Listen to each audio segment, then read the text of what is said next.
Hello and welcome to Sports This Morning. I'm Cecilia Omogbe. And I am Tayo Salam. Many thanks for joining us again. On the program this morning, a shocking news. It's the fact that Mo Salah is not part of the 23-man shortlist by the FIFA FIFPro. Yeah, Cecilia, it's quite surprising not to see Mo Salah on that 23-man shortlist by fellow footballers. We're going to be talking about this later on the show. Mo Salah ignored by his fellow professional footballers on the FIFPro shortlist. Also on the program, still talking football, where Manchester City sent a massive warning to their rivals, as their title rivals in the Premier League, by thrashing Leeds United by 7-0. City's 7th heaven ends up being Marcelo Bielsa's 7th hell. Worst he has actually ever suffered succeeded as a manager. Also on the program, we've got the king of trays right here. There's Stephen Curry. Yeah. So he's now the NBA all-time leader in three-pointers. It took him 789 games ridiculous to achieve that feat. Ridiculous. 511 fewer than it took Ray Allen. Wow. Take a bow, stand up for the champ. It was never in doubt. It was only a matter of when, not if. And ended up being at the most iconic sporting venue early this morning. I'm talking about the Madison Square Garden, where Trey, I almost called him Trey Curry. No, his name is not Trey. His name is Steph Curry. Trey Curry. I guess we could call him Trey Curry, right? Yeah, Trey Curry. MSG standing up for him. Wow, incredible achievements, incredible accomplishments, and we're going to get to it shortly. But before then, games that went down in the NBA, just the 4 of them. As a matter of fact, just 3 games. The 4th one was postponed because of COVID-19. That's the matchup involving the Pistons and the Bulls. But elsewhere, it was the Toronto Raptors losing against the Brooklyn Nets. Patty Mills making 3 points out of forced overtime, and afterwards, Kevin Durant took over, finished with 34 points, 13 rebounds, and 11 assists as the Brooklyn Nets defeated the Toronto Raptors in that particular victory. Remember, the Nets have playing issues, personnel issues, because 7 of the players are in health and safety protocols because of COVID-19. Elsewhere, the Knicks are against the Golden State Warriors ended 105-96 in favor of the Golden State Warriors. But the story of that game is Steph Curry becoming the all-time king of the trades. We'll come back to that shortly as well. So last but not the least, the Suns defeated the Portland Trail Blazers 111-107. DeAndre Ayton 28 points and 13 rebounds in that game. All right, so key game for today, obviously, is the Knicks and the Warriors. Now, Ty, if you remember some time ago, I'm trying to remember the time now, where Steph Curry also had, I think it's the best record, I think it was 11 three-pointers. It was the same venue and against the same team, New York Knicks. Somehow I just love making history with that team. So we'll talk about our key game for today, which is the Golden State Warriors, and of course, the New York Knicks. What he was able to do, Ty, it was remarkable. The last game against, was it Indiana Pacers or something? They started asking him, and the coach, they started talking about it. And the next game, when he was supposed to have done that, he couldn't because maybe the pressure was on him. But this particular game, yes, he had to put that aside and just went all out. He needed 2 to match the record. Ended up with 5. Ended up with 5. Yeah. Shattered it. We've been on Curry watch for like a week now, waiting for when Curry was eventually going to beat that record. And we just saw the moments when it happened. I was seeing Draymond Green right there celebrating with Steph Curry. We're saying that's the dad right there. Del Curry as well, who was a great 3-point shooter in his own days as well, too. And look at those 2 guys, Reggie Miller and Ray Allen. Those are the guys we grew up to. Those were the gold standards for shooting the 3. But this guy's absolutely smashed it. Steph Curry, Cecilia, like I said, it's taking him way fewer games to reach that particular amount of 3-pointers. And that's why a lot of people, as a matter of fact, we always thought that Steph Curry was already the greatest shooter of all time, but it's now official because he's got the numbers to back it up. And there's not much to say other than to continue to, savor the incredible performances or the incredible shooting of this baby-faced assassin, called Steph Curry. It's very, very enjoyable. I'm glad to be alive during this era to see this greatness called Steph Curry. We're going to listen to the man himself now, how he feels after becoming, the king of the threes. Let's take a listen to Steph Curry. It was a beautiful, I'll call it, ending to this last week, and the build up to getting this number, and it was a special atmosphere. I knew the Garden would deliver in terms of just how iconic this place is, but I can't say it enough. I appreciate so much the way the fans embraced the moment with me and let me just kind of get lost in it. And I could feel it once I took the shot on the wing, and it felt good, looked good in the wind. It felt like we were at home. And I didn't really realize that we were going to foul and that there was going to be a timeout and all that. It was just a special moment for sure that I appreciate, and I'll remember for the rest of my life in terms of what it means to me to pass Ray, a guy, him and Reggie, and guys I looked up to coming into the game. So definitely special. Special indeed, Cecilia. There's not more to add other than to set the record straight and say that Steph Curry has actually set this record 511 games fewer. It's ridiculous. It's not more. It is. It's crazy. It is. It's crazy. All right, let's get another reaction coming from Steve Kerr and Draymond Green, praising this great guy who literally cuts across sports. Moment was spectacular. It was it's an incredible shot. It was kind of a fadeaway, high-arcing three. So it was the degree of difficulty was there, and the crowd was anticipating it. And then the aftermath was more emotional than I expected it to be. It was just an outpouring of love and support for Steph from seemingly everybody in the building. So beautiful, beautiful moment. Well, anytime you have the opportunity to play in the Garden, it's special. You had the opportunity to break an all-time record here. That takes things to new heights, and just to a totally different level. So definitely would have rather had it over with sooner, just to get it behind you. But in saying that, I don't think there's any better place in the world where it could have happened than in Madison Square Garden. So it's very special. I think the only thing missing for me is Clay not being here. With just the road traveled to get here, Clay was a huge part of that. So, if anything could have been different, it was that. But other than that, very, very, very special night for a special person, for a special player. Very special. It's great to be a part of. Yeah, how special it is for them. No other place than MSG. Remember February 27th. Yeah, February 27th. That's when he lit up that same Madison Square Garden with about 11 three-pointers, the most in a single game by any NBA player. Incredible. So it's great to be a part of it. So, we're going to look at the all-time leaderboard for three-pointers just to situate things properly, so you can see where Steph Curry stands above the other players. Cecilia, those numbers are just incredible.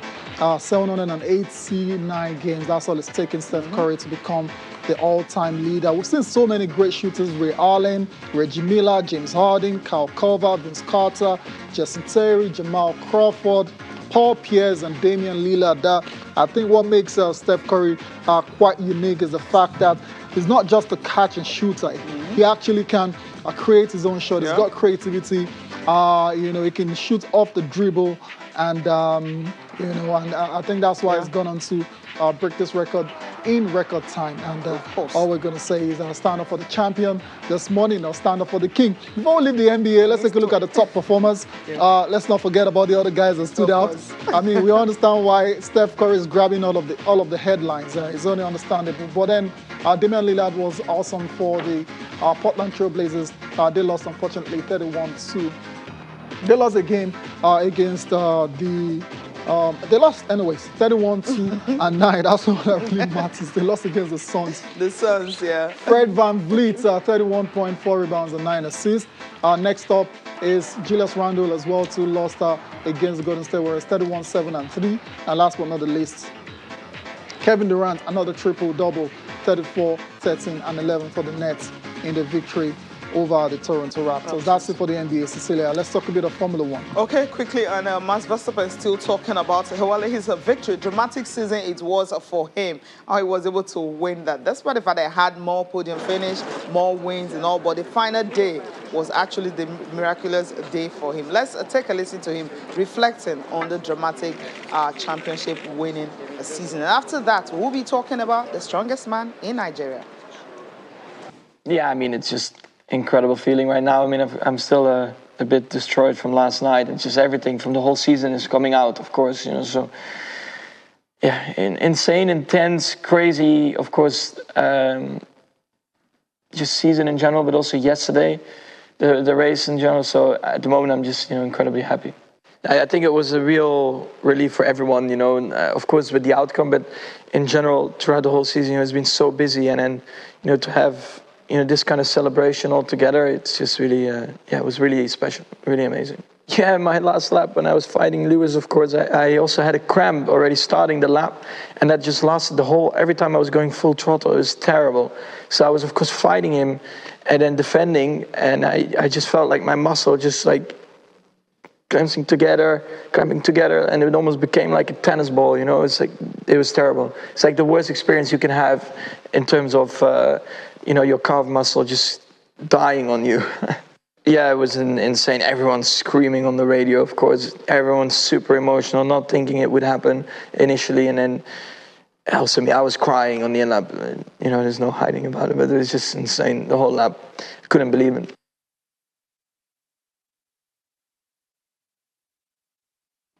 You better believe it, you're the champ, or perhaps barring any situation that develops, we hear Mercedes still intend to appeal your championship, and they've got until Thursday night. That's when the award giving ceremony will be held, and once you get your hands on that title, then there's nothing Mercedes can do about it. But right now, you're still the champ. You better believe it, Max Verstappen. All right, let's get on with the show now, and we're about to talk about the strongest man championship went down over the weekend. Ended up being a very competitive event. At the end of it all, it was Idowu Balogun that emerged the winner of that competition, just by a little bit, peeping Sean David to first place. And we've got the runner-up of that competition with us in the studio. Good morning, David. King David, right? Yeah, good morning. It's great to have you on Sport this morning. Thank you very much. Thank you very much. All right. So let's just cut to the chase and talk about the pictures that we saw a few seconds ago. But before we do that, just quickly tell us, how did you get into this particular sport? Well, this sport is actually it's all about strength. Yes. That's why it's called Strongman Championship. And I've actually been in this sport for over 6-7 years now. So when I was in university, I went to Durant University, where I studied business administration. Okay. And I also did my master's in Unilag. So. Okay. So I've actually been training back to back 3 times in a week, just to prepare for this competition. So I heard about it from my coach, Mr. Olumegbo. He told me about the competition. I went for it, and it was actually my first appearance. Wow. And I did very well. Came second. Well. Yeah. I took second. Yeah. Like 5 seconds difference from the winner. 5 seconds. So 5 seconds difference. Wow, that's close. Yeah. Interesting. I mean, you said you studied business at Maine. I mean, someone will expect you to be like maybe where now the corporate world or something. Yeah. Why are you combining that with this particular sport? Yes, and how are you doing it together? Well, it's not actually easy because I actually go to work in the morning and I come back in the evening to train. You know, my coach Bimbo, I think he owns a gym, Knock Farm Gym. So I come in the evening around 6, 7 tired, but I still train for this competition because I want to actually be the best in this sport. So it doesn't affect my work. I just try and put in work. That's just how it is. I'm just trying to reason out why the strongest mass sport? Because you could have maybe decided to rugby or you've got the high basketball or any other sport. Why did you choose this particular one? Where did the passion come from? It came because the sport is actually very, very unique. When you say the strongest man, it's not like football or basketball and everything is different. It has to do with strength, physical strength, extraordinary strength. So that is what it's all about. So that's why I decided to choose that sport. Because it says, I want to be unique. I want to be able to walk around the street and they look at me and say, oh, this guy is different from all it's different. It's different. That's you right there. That's me right there. The tire flip. Yeah, looks very, very. It's very. I think it's close like 100 or maybe 200 kg. I don't. Wow. But it's really heavy. Wow. It's really, really heavy. I did like 10 flips. The winner did 11. Ouch. So I was just like 1 or 5 seconds different from it. But I'm sure that next year I will do it better. You're already saying you're coming back next year. I am. That's a bit of a struggle. It is. What number of flip is that one? I think that's the fourth flip. That's the fourth one. Yeah. Oh my that goodness. one, it started going from there to the end. Started going from I there. can feel. You can feel it, right? And after the flip, there's a truck. There's a truck pull. Yeah. I did a truck pull, and it felt so easy for me, honestly, because if you watch the clip, I was very fast in the pull. That's ID right that's there. ID. That's ID. Yeah, that's ID. That's the champ. That was a champ, yeah. So what was the difference between you and him in this, the truck pull? Well, I actually don't know, because I don't know how they calculated, but if you watch my video and his video, you can probably see, like, maybe I was actually a little bit faster. Smoother with it. A little bit smoother with it, but I don't know how they calculated it. Maybe I missed one step or whatever, but... So it's amazing. I mean, I grew up watching... I think it's Marius. That must be his name. Marius Pudzianowski. Oh, Pudzianowski. He's my... That's the idol, right? He was the guy you watched. I grew up watching that dude, and he used to amaze me. I never thought I would see, Nigerians actually, trying to emulate that Polish Superman. So it is awesome to see you guys coming out to show your strength, because that's what it's about. Shout out to ID right there. Look at that. Just don't touch me, man. I just pulled a truck. We also saw, let's talk about some of the other events as well. So it's quite fascinating. We saw the farmers walk. We also saw the Atlas stone, as well as the yoke and the squats. So Tell us about those other events. Well, I think to qualify for this particular sport, you have to be good at squats and deadlifts. I think they laid the level to 250 kg squats, and I think deadlift should be 300 kg. So all the competitors there did a very good job. They did 250 squats to qualify for this sport, and 300 for deadlifts. So I think that is what qualified them. Then we did the farmers walk. The farmers walk was 250 kg. The yoke, yoke was actually 300, and the stone is 120, 130. Okay. So that's just the event that happened that day. Awesome. Yeah. So I'm going to ask you, because I imagine for different athletes, they have their, what they would say, perhaps the toughest, the most difficult task. For you, out of all of these events you've mentioned, which is it for you? The best. The most difficult. The one you struggled with the most. I struggled with was, I think, the farmer's walk. Okay, not the Atlas. The Atlas one was very fast for me. Was the farmer's walk, because I actually made a mistake there. My grip was not actually that strong, so he fell once. So that's what actually almost disqualified me. But I finished at the event. But that was the most difficult event for me. Yeah, this was really easy for you. It was really easy for me.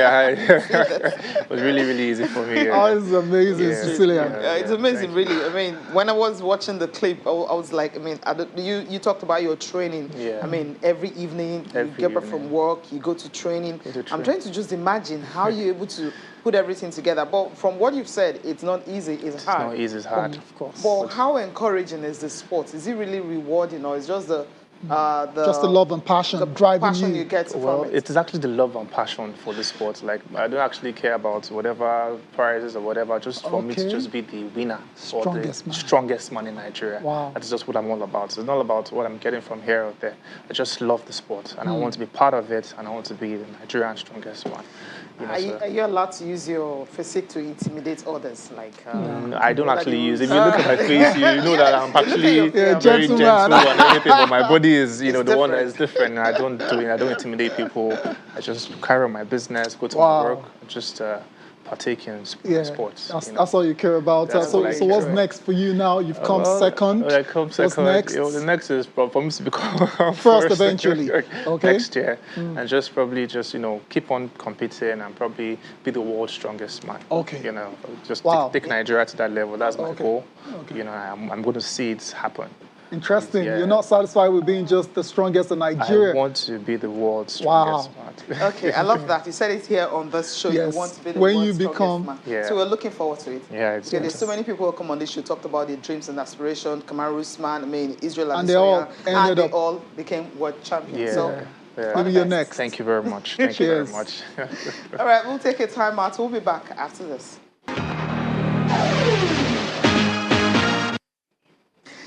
Welcome back. Okay, you can talk to us on the program. I know people are still sending messages concerning Coach General sacking and Eguavoen replacement. But then something new this morning is about Mo Salah. FIFA FIPro, this particular award is voted for by footballers, right? Yeah. Footballers are the ones who will pick the top 23 and then they select from there. Now you have 23 shortlists. It's not the last 10 or the last 5. It's going to be the last 11. Yeah. We'll have 23 right now, and Mo Salah is not there. So talk to us this morning. Send us an email what you think about this. Selected by players, footballers, yes, not coaches, not journalists.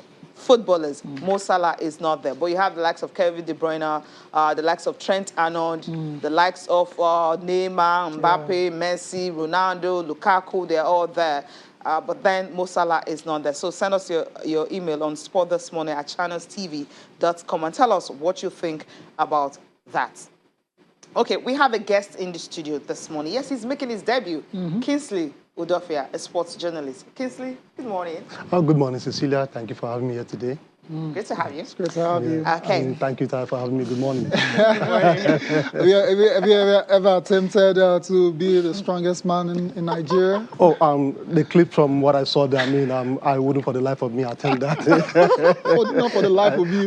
You could see the physique and the build of those guys. They are times 10 on my side. So, that's not for you. It's a no-brainer for me. It's not for me. Okay, maybe you have table tennis for you? Yeah, maybe. Well, table tennis, for my physique, I love football. I enjoy football a lot. Should have known. All right, guys, let's get on with the show. Cecilia, let's talk. I was about to go down in Lagos. Yeah, I can't wait for that. 29th of December, there's going to be the Lagos State Disability Games. Yes, a sports festival exclusively for persons living with disability. Now, this is a good one. It's going to happen at the Teslim Balogun Stadium. And the sports festival tagged Lagos Ability Games. That's what it's tagged. And it's actually seeking to support that inclusivity and also respect for persons living with disability. Awesome. So we'll have 9 sports in it. It's going to be the para-athletics, the wheelchair tennis, the amputee football, which is 5-a-side, the powerlifting, the para-table tennis, the hand cycling, the swimming, chess, para-soccer, and blind football. So it's going to be a whole lot for these athletes that will be taking part. There's also going to be a special event, which is a 50-meter wheelchair marathon race. So Lagos is ready. Yeah, it is awesome. We talk about inclusion here all the time when it comes to sports, and it's good to see Lagos State at the forefront of that one. The Lagos Ability Games, I think, is aptly titled as well too. Ability, that's what it is. That's what these guys have with all of the challenges. The fact that they can still go on the biggest stages and perform, I think is highly commendable. Kingsley, what do you say? Oh, definitely. Like they say, there's ability in disability. Of course. I commend the Lagos State government, for this initiative, for having to give them that sense of belonging.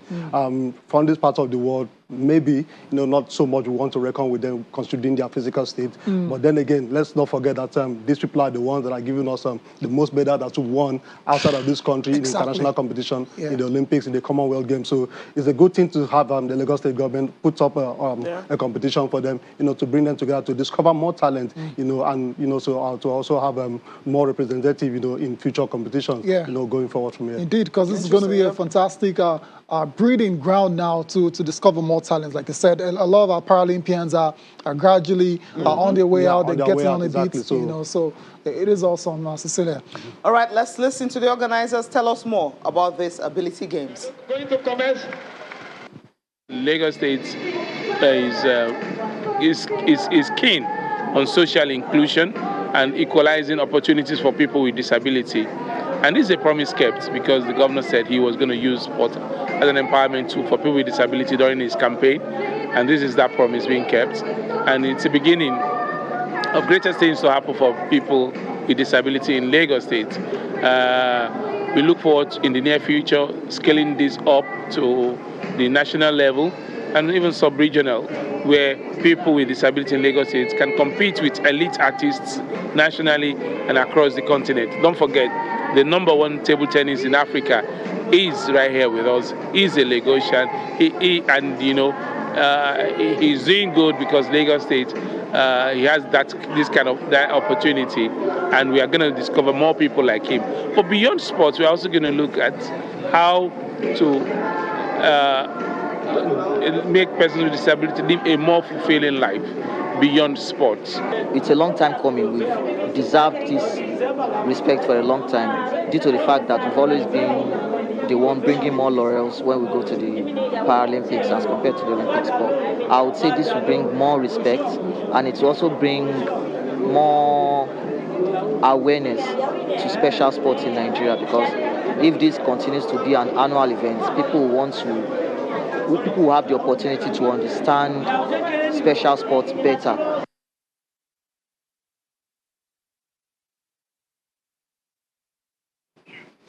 I believe all the athletes can't wait to compete. It's 29th of December, just one day, all of them competing in the events we mentioned earlier. 9 sports in all, including para soccer and also blind sport, and including marathon, which is huge powerlifting. All the sports are there.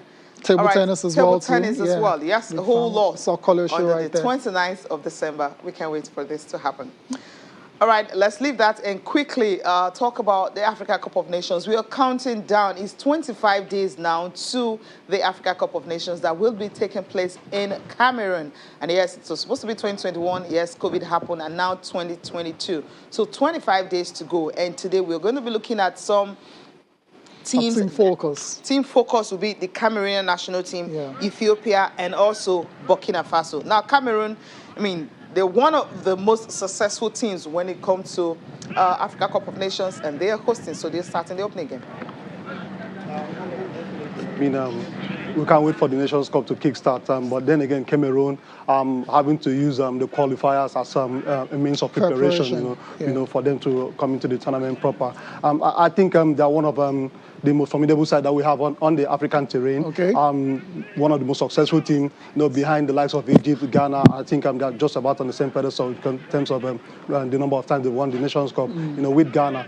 But overall, I think they're going to give us, an exciting time, out there in the cities of Douala, Yaoundé, to mention but a few. So I think Cameroon is a strong side. It's a side not to, just roll by just like that, on the African scene.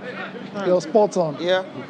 They're currently ranked 50th in the world right now. Yep. And of course, we know that yes, they're hosting, and then they have a new federation president in the person of Samuel Eto'o. Exactly. And I believe his influence obviously is going to reflect on how well they will go. I mean, he's the top scorer for the national team and also in AFCON for national team. I mean, it's scored about 56 goals for the national team, and then AFCON about 11 goals for AFCON, so which is really huge. And they have some exciting players in their ranks, Choupo-Moting, Nkulu in Leipzig, Vincent Kompany, just the name goes on and on. So I think there'll be a very formidable side, to go up against in the Nations Cup. Indeed.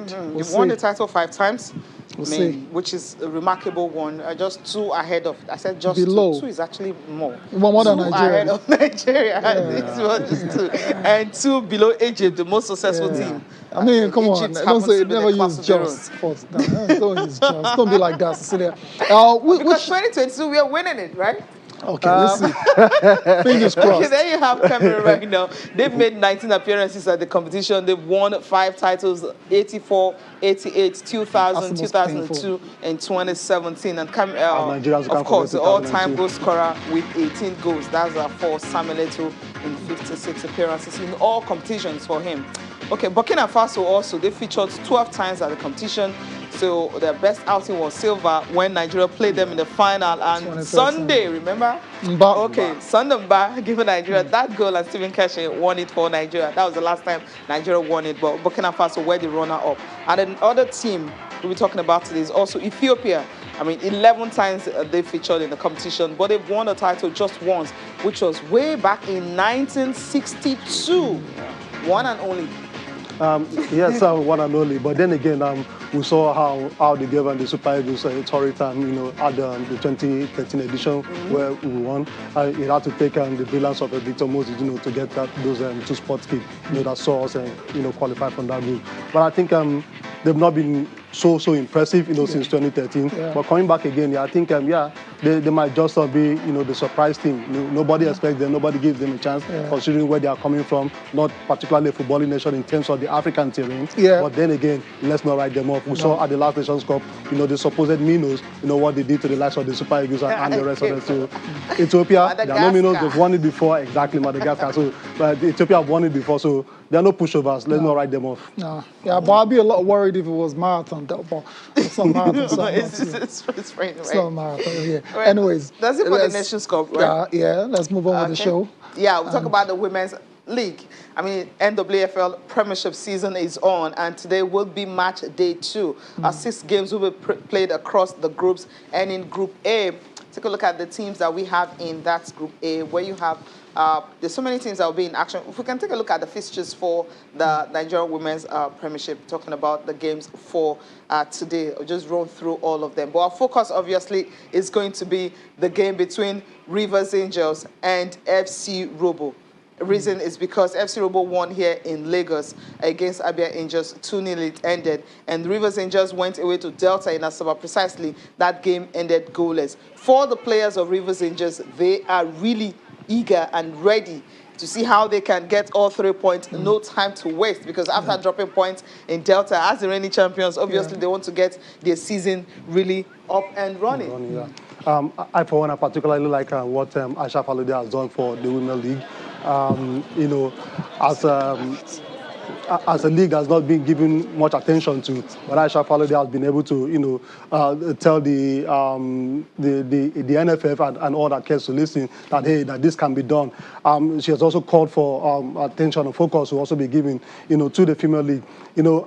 She showed us that what seems to be difficult or near impossible in organizing a league, which we've seen, which has not been the case with the female section. But Aisha Falode, has rose up to the occasion. She's rallied the leagues together. She brought team under registration, and accreditation and all of that. So I think it was a good one, and I look forward to see match week 2 and how it goes. Indeed. Okay, the games we have Group A, you have Pelican Stars and Nassau Amazons will be in action. Oshun Babes and Confluence Queens will also be playing today. Then Edo Queens will welcome Niger Rattles, also in Group A. Then we'll go over to Group B, where you have, I talked about that one earlier, where you have Rivers Angels and FC Robo. Abia Angels will also be in action against Royal Queens, and Bayelsa Queens and Delta Queens will slug it out in Yenagoa. These are the fixtures for you today in the Nigerian Women's Football League Premiership.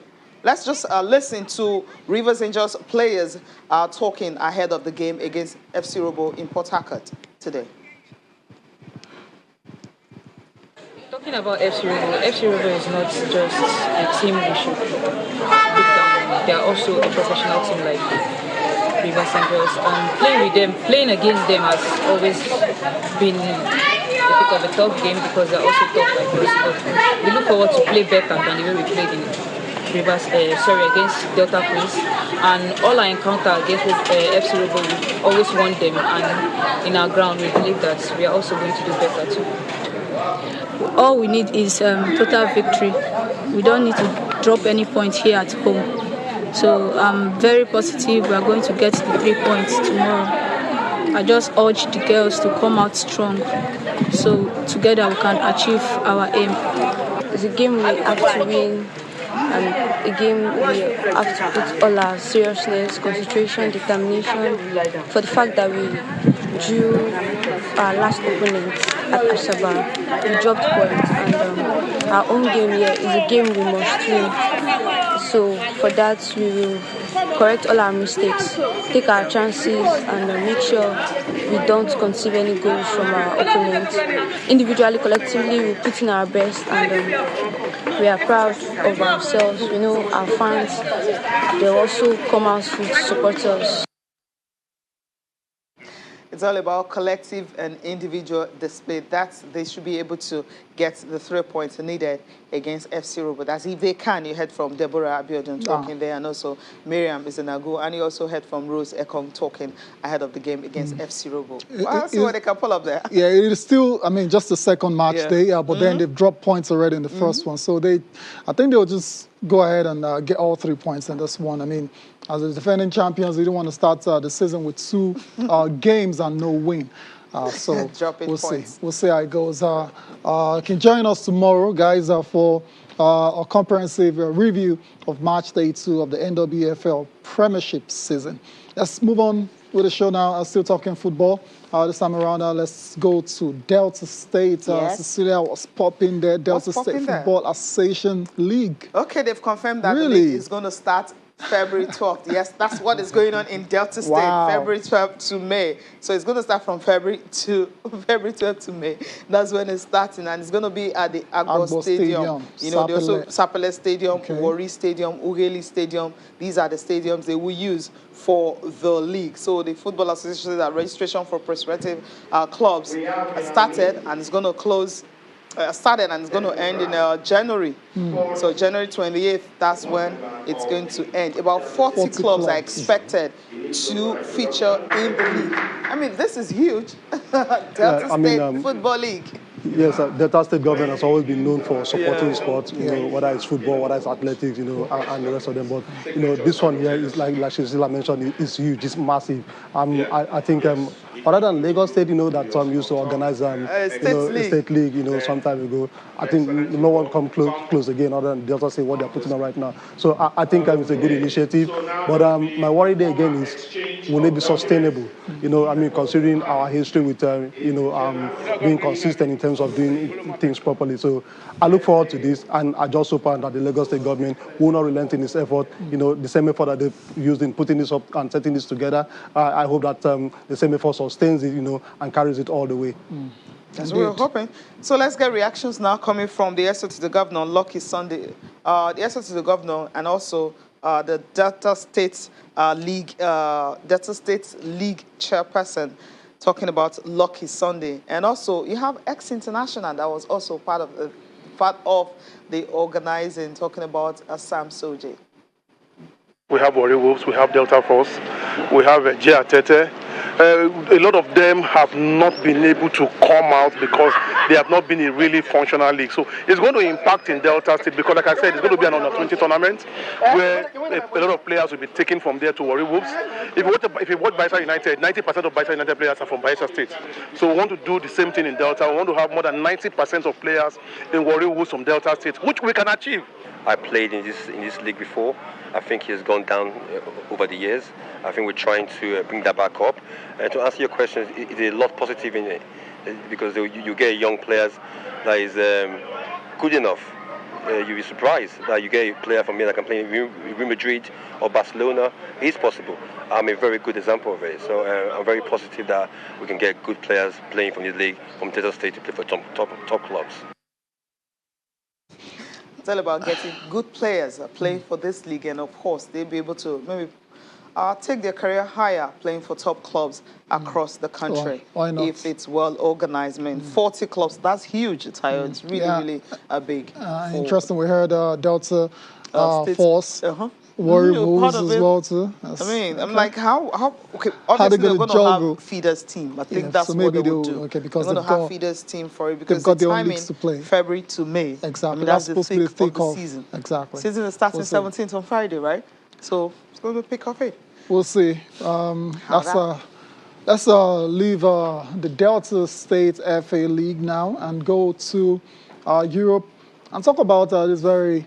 Cecilia is not a very happy person this morning. I'm not sure about Kinsley. I'm not happy. But the story coming out of Europe, that's FIFPro to be precise, is that the 23-man shortlist has now been released and there's no more Salah. And of course, Liverpool fans are not very happy. They don't seem to understand what is going on.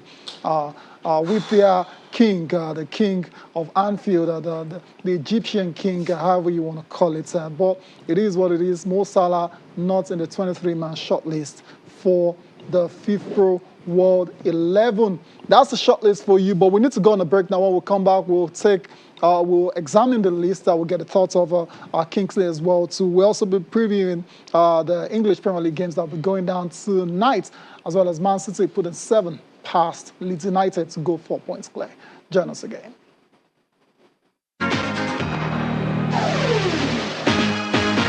Welcome back to Channel Sport this morning. We're still taking a look at the FIFPro World 11 shortlist. As a matter of fact, just 23 players have been shortlisted now. Goalkeepers are Alisson Becker, Gigi Donnarumma. There's also Edouard Mendy for Chelsea. Defenders, David Alaba, Jordi Alba, Trent Alexander-Arnold, Dan Alves, Leonardo Bonucci, Ruben Diaz. Those are your defenders. And midfielders, Sergio Busquets. There's also Kevin De Bruyne, Bruno Fernandes, Frankie de Jong, Jorginho, N'Golo Kante, and the forwards, which is generating a bit of controversies, quite contentious. You have Karim Benzema, Cristiano Ronaldo, Erling Haaland, Robert Lewandowski, Romelu Lukaku, Kylian Mbappe, Lionel Messi, and Neymar, all great strikers. But there's the exclusion, the omission of Mo Salah that is getting us talking on the show this morning. Kingsley, fellow footballers are told to vote for this particular awards for the 2020-2021 season. And that same season, we're talking about Mo Salah, who was simply on fire, scored 31 goals in total, 22 in the Premier League, 6 in the Champions League, 3 in the FA Cup. So it wasn't as if he had an ordinary season, or maybe, I mean, because can you understand why Salah is not on this list? Personally, I've always maintained that awards like this or nominations like this is subject to personal sentiment, personal likeness or emotional sentiment. Okay. Just when we thought that the Ballon d'Or gave us a lot to talk about, and then FIFPro came up with this one. At the Ballon d'Or, Salah finished a distant 7th. And you're like, how? And you begin to ask how and why. Yeah. And this one again has been omitted totally. And you look at some of the names on the list. For instance, the Barcelona man. Barcelona captain Sergio Busquets, and of course Frankie de Jong. Everybody knows that Barcelona did not have, the same Barcelona year that they used to have, but 2 of their players or 3 of their players managed to make it there. And then a Liverpool side that have had a stellar season, maybe not have won the league, but they've had a stellar season. They've maintained the same shape, the same form, that they've come to know them over the last 4 or 5 years maybe. And then the superstar, their best player in Mo Salah, was omitted from this list. We begin to ask ourselves how. Neymar made it there. Neymar did not have a stellar season ahead of Mo Salah in nowhere. There is no way Neymar should be in that list and exactly ahead of Salah. So I don't understand where and how they make this decision, but they make these decisions after all. So we'll just wait for January 17 to know, who the winner will be. It's going to be in the 11. But I think you answered the question already at the start when you said it is subject to personal sentiments and likeness for a lot of these players. And that's why you can see Neymar is well loved. That's why Neymar is there. Yeah, and that's why you can see certain names that makes you raise your eyebrow. Arnold last season was woeful. Yeah, it's interesting. Dani Alves, Dani Alves. For the life Sergio of me, Dani Alves. Okay, all right. Maybe what Spain did in Euros, maybe that's the reason. But what Dani Alves, what is Spain doing in Euros? Why but if I wanted to include a player from Spain, Pedri won the young player of the year, and Pedri's not even there. So, I mean, these things just they just raise a lot of questions. Just take out Neymar and put Salah, and then we'll be cool. We'll leave the others the way it is. I'll just take 2 tweets before I go to EPL. The consigning this, so wrap it up. Maurice Dean says, I do not understand the criteria adopted by FIFA while picking the players for the award. It's actually professional footballers are the ones who did that. This is injustice, and it shows why many African players have been denied awards for their contribution to the round leather game. I would not watch any football award ceremony again. Wow. Please continue to watch, okay? This shouldn't discourage you. There you go, one. From Paul. Okay, no, go ahead. Let me the one from Paul. Paul says, Mo Salah not being in FIPRO 11, FIPRO 23 is absolutely uncalled for. I disagree with whatsoever that came up with the list. For me, Mo Salah is among the top 5 players in the world in the last 5 years. But he's not here. So we'll end this one there. And quickly run to the English Premier League. Yeah, quickly. Manchester City did to Leeds United. It's something most coaches who want to sit down and experience. But then it happened. Man City have not been scoring so many goals this season. But against Leeds United, they fired from all cylinders. And of course, Kevin De Bruyne, the man. I mean, turn on style, brilliant double, and that's just set the tone for the teams, for the goals to rolling. Indeed, Phil Foden as well there, scoring the very first goal of the game. And you could just tell straight away, Kingsley, that was going to be a long night for Leeds United, and that's how it panned out. Definitely, because Leeds have been suffering from a lot of injuries. Most of their key players have been injured, and the only one dragging them all along right now has been Rafinha. And Rafinha in the last couple of games hasn't been the same Rafinha that we all know him to be. And again, last season it was tag the prodigy versus the master. The master being Marcelo Bielsa. And come on, guys. Come on. We all know how it turned out last season, but this season, the first leg, I mean, it was a complete whitewash. Leeds did not have any answer as to what Man City threw at them yesterday. And so I think Man City, this time around, only Man City can stop Man City, because you just don't let them sit at the top of the Premier League. Once they do so, they go on a run, and that run, once they go on that run, it becomes nearly impossible to stop them. At this point, Leeds were just unfortunate yesterday that they came at a time where Man City were on that run, and nobody could stop Man City once they get on that run. I mean, it's more like a sweet revenge. How sweet can it be? Remember what happened last time? 2-1, right? Leeds United beating Man City. Yeah, and Leeds, so you got away with one in that one. I mean this time around. Okay. Yeah, but the issues are, you said already, a lot of injuries for Leeds United, and it ends up being their worst joint top flight defeats. 7 goal margin. While for City, the run you were talking about, they've now won 7 in a row. They're now 4 points clear. And the other teams have to respond. That's just the way it is. If they didn't want City to run away with it. It was good to see Jack Grealish on the score sheet as well to struggle a bit, especially in terms of his output. But perhaps this game or this goal will be taken to greater things to come. For Marcelo Bielsa, it's the 7th hell for him as well, to never lost by this much at all in his career. And he seems to get a lot of praise from pundits and analysts alike, because he plays the same way, in quotes, like, come on, coaches are supposed to adapt when situations are tough, right? You don't open up for City. You don't open up for City, especially when you know about your top players. I mean, who does that? Bielsa will always be Bielsa. Just like Pep will always be Pep. You can't be biased. You can't be like that. There are some coaches that just don't change their system no matter what happens, and Bielsa happens to be one of them. I never understand that. We've seen that. Would you rather lose 7-0 than change the system and lose like 3-0 or something? 7? Well, that is just Bielsa. He will not change for any reason. All right, continue. And maybe the next time is going to be 2-1. It's going to face Liverpool, who love to score goals, right?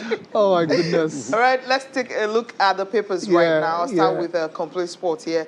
Okay, 5 possible winners from Raw Sack. Who are the winners? Okay, you have some pictures of players here. And Emmanuel Dennis is here. Okay. And Taiwo Awuni is also here. So he's got a couple of players are here. These guys may benefit from Raw Sack. Maybe regular playing time for the Super Eagles. Who knows? Yeah. Raw says, my Eagles ready to shine at 2022 AFCON. Really? Yeah. He said he has built a strong team for the tournament.